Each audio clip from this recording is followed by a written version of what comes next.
कामाख्या बुद्ध विहार धाग YouTube channel.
सर्वप्रथम आपण तथागत भगवान गौतम बुद्ध यांच्या मूर्तीवरचं चिवर आपण बदलणार आहे. तर हे सर्वांनी उपस्थित राहायचं आहे. दादांच्या हाताने तसेच मॅडमच्या हाताने आणि भाऊच्या हाताने हे चिवर आपण बदलणार आहे. तरी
मेड इन थायलंड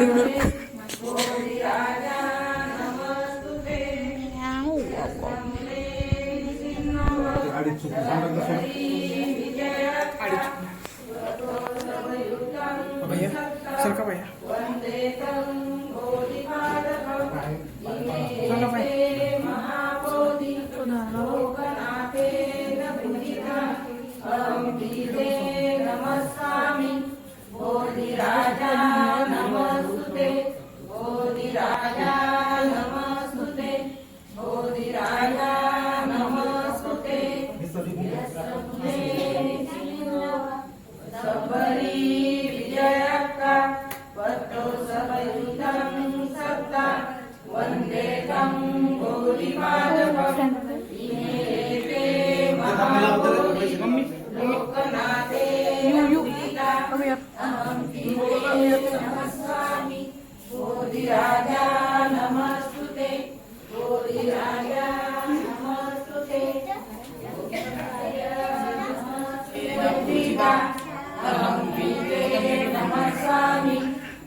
भगवान गौतम बुद्धांचा, विश्वरत्न परमपूज्य डॉक्टर बाबासाहेब आंबेडकरांचा, भिक्षू संघाचा.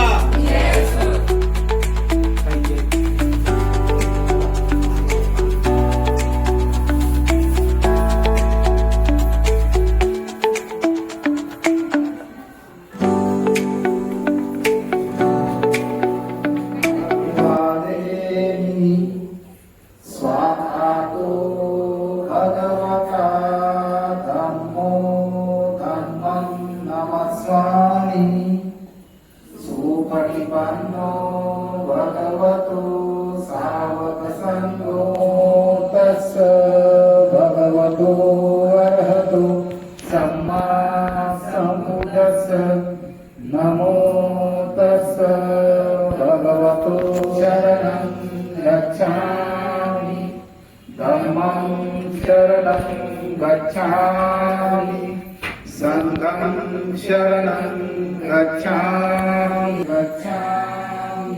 तृतीयं बुद्धं शरणं गच्छामि तृतीयं धम्मं शरणं गच्छामि तृतीयं संघं शरणं गच्छामि पानातिपाता वेरमणि सिक्खापदं समादयामि अनेकदाना सिक्खापदं समादयामि साधु साधु साधु बुद्धं नमामि.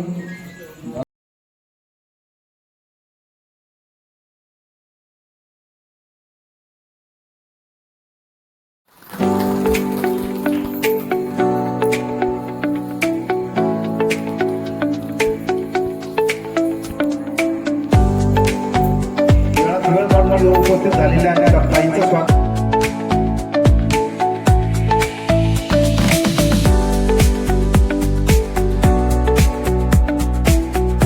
सरांनी कुठेतरी तो युट्यूबला आपला एखादा कार्यक्रम म्हणा किंवा प्रियंकाताई उबाळे यांच्या माध्यमातून आपलं त्यांनी नाव ऐकलं आहे, विहाराचं नाव ऐकलं होतं की त्यांनी आपण आमच्या धाडच्या विहाराच्या संदर्भामध्ये जे ऐकलं असेल, पाहिलं असेल किंवा जे आपल्याला मार्गदर्शन करायचं असेल ते आपण करावं. आणि आम्हाला काहीतरी असा मोलाचा सल्ला द्यायचा आहे की आम्हाला याच्यामधून आणखी प्रगतशील किंवा गतिमान कसं होता जाईल आमच्या धाडच्या विहाराला, आमच्या उपासक उपासिकांना कोणत्या योजना आमच्या मुलांसाठी आहेत, शिक्षणा संदर्भामध्ये मोबाईलमध्ये जास्त डोकं घातल्यामुळे काय परिणाम होतात, तर कृपया याबद्दल आपण मार्गदर्शन करावं. याच्यासाठी मी आपलं विनंती करतो. शांतीचा संदेश देणारे तथागत गौतम बुद्ध, ज्यांना आपण विश्वरत्न म्हणून संबोधतो, असे सिम्बॉल ऑफ नॉलेज, ज्याला ज्ञानाचा एक उत्तुच्च शिखर म्हणून जगात ओळखलं जातं, असे डॉक्टर बाबासाहेब आंबेडकर. आणि ज्या ज्या महामानवांनी मानव विकासासाठी, माणसाला माणूस समजण्यासाठी कार्य केलेले आहे, अशा सगळ्या महामानवांच्या चरणी नतमस्तक होतो, त्रिवार अभिवादन करतो.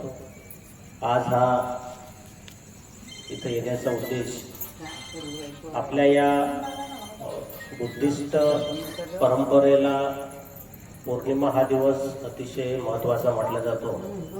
आजच्या दिवशी आपल्याला जगाचा आणि मानवाचा विकास करण्यासाठी ज्ञानाचं जे अमृत आपल्याला मिळालं आहे ते तथागतांच्या रूपाने मिळालं आहे. ज्या ज्या लोकांनी जगात बुद्ध स्वीकारला त्या लोकांच्या जीवनाचं सोनं झालेलं आपण पाहतो. ज्या लोकांनी बुद्ध नाकारला ते विनाशाकडे गेले आणि नंतर त्यांच्या लक्षात आलं की खरा शांतीचा, समतेचा मार्ग म्हणजेच तथागत बुद्ध आहेत. आजच्या या विहाराला भेट देताना माझ्या मनामध्ये असंख्य प्रश्न होते.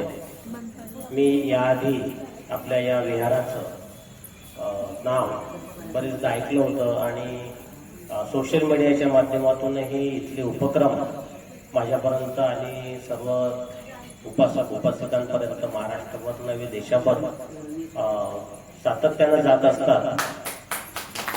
माननीय मोदीजी यांनी खऱ्या अर्थानं तथागतांचा बुद्ध धर्म आपला सगळ्यांचा मानव विकासाचा धर्म लोकांपर्यंत पोहोचवण्यासाठी त्यांची अहोरात्र मेहनत, तुमच्या सगळ्या लोकांची साथ त्याला असल्यामुळं आज हा इथला कार्यक्रम जरी छोटा असला बोर्डेचे तरीही हा जिवंत झरा आहे. आणि जिवंत झऱ्यामध्ये गढूळपणा नसतो. ते पिण्यासाठी जसं आपण योग्य पाणी समजतो तशा पद्धतीचं या विहारामधलं आनंददायी, चैतन्यदायी, प्रेरणादायी असं वातावरण आहे. आणि मला निश्चित विश्वास आहे की इथून बाबासाहेबांना अपेक्षित असलेला आपला समाज, बाबासाहेबांना अपेक्षित असलेला भारत देश आपल्या नवीन पिढीच्या माध्यमातून नक्कीच घडेल. आपण आज पाहतो की सुखवस्तू घरामध्ये सगळ्या सोयी जिथे उपलब्ध आहेत तिथे धम्माला, बुद्धांना, बाबासाहेबांचे विचार तिथे फारसे दिसत नाहीत अशी खंत आहे. पण जिथे संघर्ष आहे, जिथे अजूनही संघर्षाच्या वाटचालीतून नवीन पिढी जात आहे ते मात्र डॉक्टर बाबासाहेब आंबेडकरांचं जीवन, तथागत बुद्धांचं जीवन हे कधीच विसरणार नाहीत आणि त्यांच्या पावलावर पाऊल टाकून ते आपलं जीवन सार्थकी करण्याचा प्रयत्न करत आहेत. आजच्या या इथे पौर्णिमेच्या निमित्तानं आपण जी माहिती उपासक उपासिकांना दिली आहे की आजचा पौर्णिमेचा दिवस हा तथागतांच्या जीवनात कसा आला, त्याच्यामध्ये सुजाता या उपासिकेने त्यांना खीरदान केलं आणि त्यानंतर त्यांना जो काही ज्याला म्हणतो आपण की एक ज्ञानाचं उगम त्यांच्यामधून झाला. बरेच जण म्हणतात की तथागतांना ज्ञान मिळत नसतं. ज्ञान आपल्यातच असतं, ते बाहेर काढावं लागतं.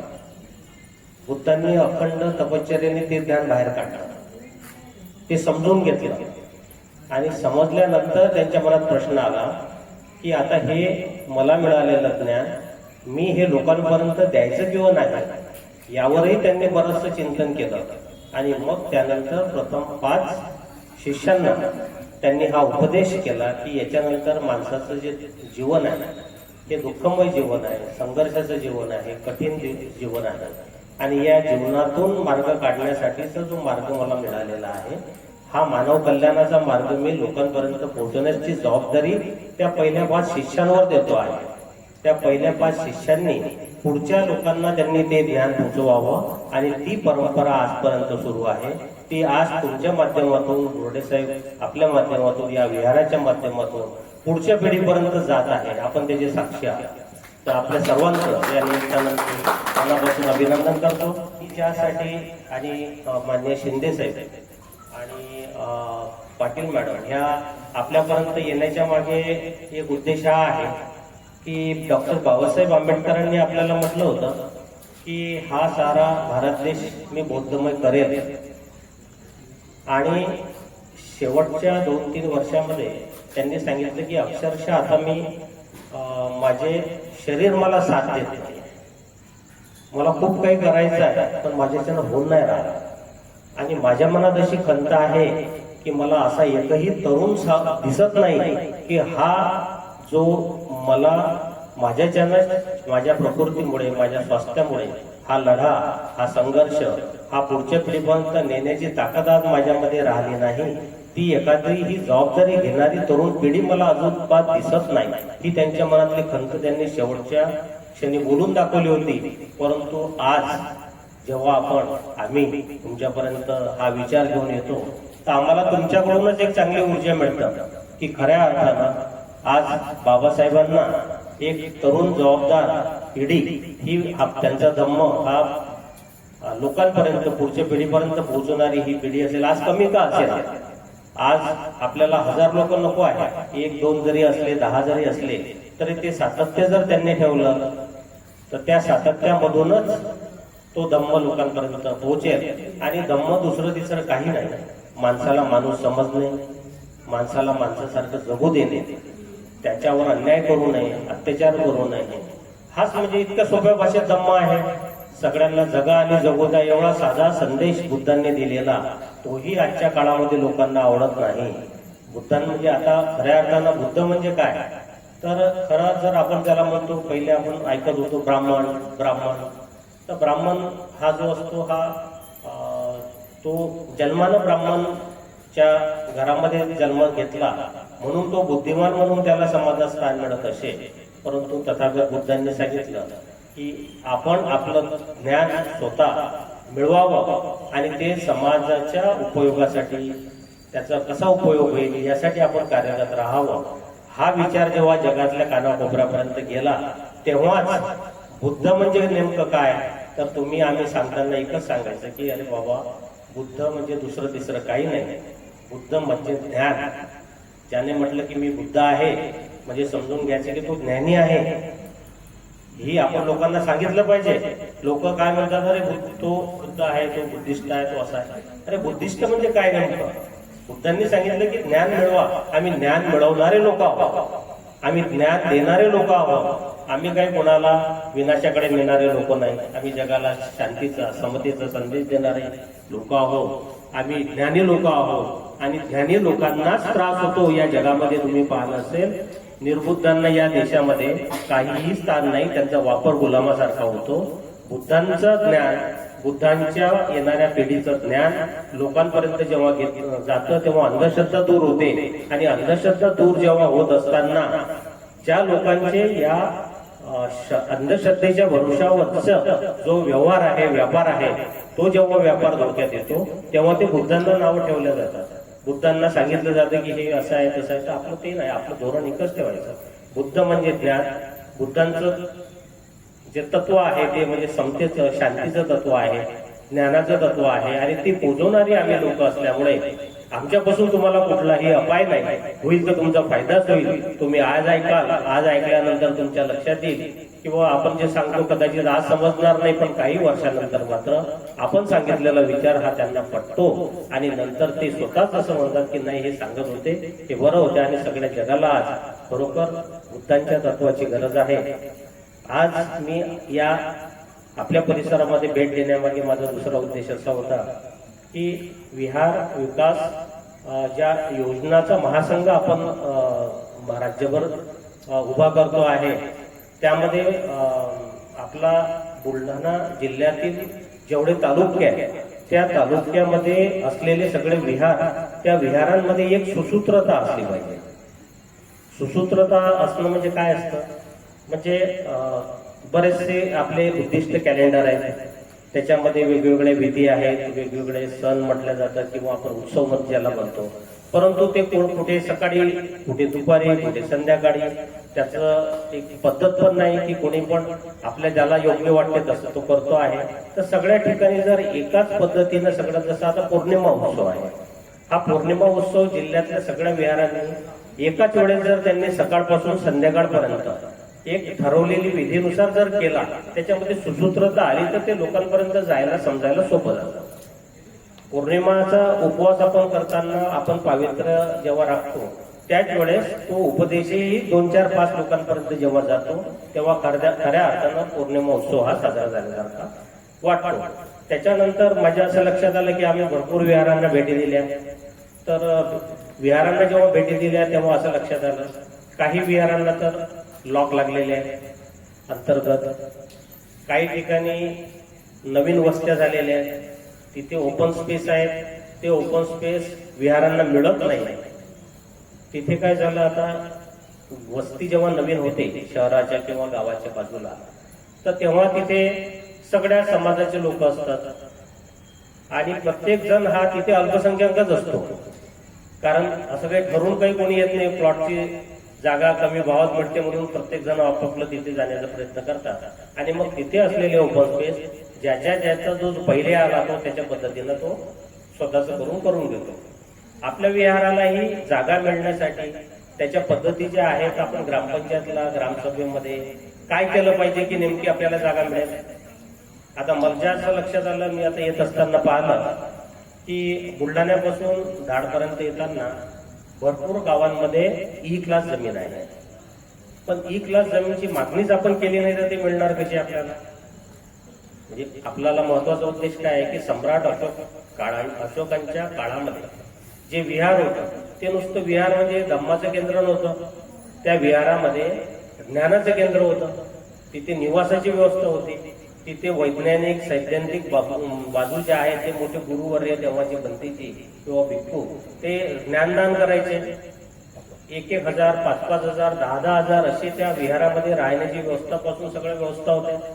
तिथं एका साईडला मनन, चिंतन, विपश्यना ह्याही गोष्टी शिकवल्या जायच्या, आयुर्वेदिक सगळ्या गोष्टी तिथे असायच्या. मग तसं गतवैभव आजच्या विहारांना का नाही? आपल्याकडे तर आज सगळ्या गोष्टी आहे. म्हणजे विहाराच्या एका साईडला जर आपण आमदार आणि खासदार किंवा यंत्रणेला हाताशी घेऊन एखादं तिथे आपण आरोग्य केंद्र साईडला किंवा इथे डॉक्टर येतील, निशुल्क इलाज करतील 1 दिवस 2 दिवस, असं जर आपण त्यांना मागणी केली तर आपल्या विहारामध्ये शासनाच्या वतीनं डॉक्टर येईल, गोळ्या वगैरे येतील, तिथे येतील, आजूबाजूच्या परिसरातील रुग्णाची मोफत तपासणी होईल, जे काही प्रश्न आहेत ते तो तिथल्या तिथे सॉल्व्ह करा. अशा पद्धतीनं जेव्हा आपण लोकांपर्यंत जाऊ तेव्हा विहार हे खरोखर एक ज्ञानाचं आणि एक समाजसेवेचं केंद्र बनेल असं मला वाटतं. आणि त्यासाठी आपण या माध्यमातून प्रयत्न करणं सुरू केलेले आहे. प्रत्येक विहाराला महत्वाची अडचण येते की धम्मदानाची. आता आपलं उत्पन्नच कमी आहे. बाबासाहेबांनी सांगितलं आहे की आपल्या उत्पन्नाचा 20वा भाग आपण धम्मदान केलं पाहिजे, पण आपलं उत्पन्नच कमी आहे, त्याच्यातल्या गरजाच पूर्ण होऊन नाही राहिल्या. त्या गरजा पूर्ण होत नाही तर मग त्याच्यातले आपण काही रुपये कसे तरी करून इथपर्यंत विहारांना देतो. भिक्खू संघ आला, त्यांचं दान करतो, भोजनदान, इतर सगळ्या गोष्टी. प्रपंच चालवताना प्रचंड अडचणी आहेत. असं असताना मात्र आपल्याला हे माहित पाहिजे की आपल्याला आपल्या प्रत्येक विहाराला मिळतात. जर आपण मागणी केली तर आपण जर ते मागणी करण्याचं याचं कामच ते आहे, याचं कर्तव्य आहे की हे तुमच्यापर्यंत येणे, तुमच्या मंडळींना तो पत्र, तुमचं एक लेटर हेडवर तो प्रस्ताव तयार करून देणे की असं तुमच्या लेटरवर करा, सगळ्यांच्या सह्या घ्या आणि त्या सह्या घेऊन तो कागद. यासाठी जर आपण सामूहिक प्रयत्न केले तर एक चांगला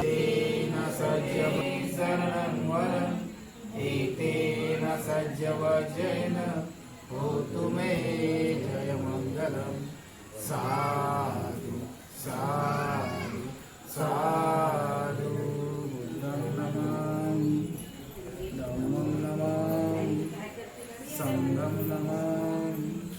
तुझेच धम्मचक्र फिर्या जगावरी, बहुजन हिताय बहुजन सुखाय, सर्वांचे मंगल हो, सर्वांचे कल्याण हो, सर्व सुखी हो, सर्व दुःख मुक्त हो. साधु साधु साधु. अहं वंदामि सदैव.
बुद्ध विहार धाग यूट्यूब चॅनल. शरणं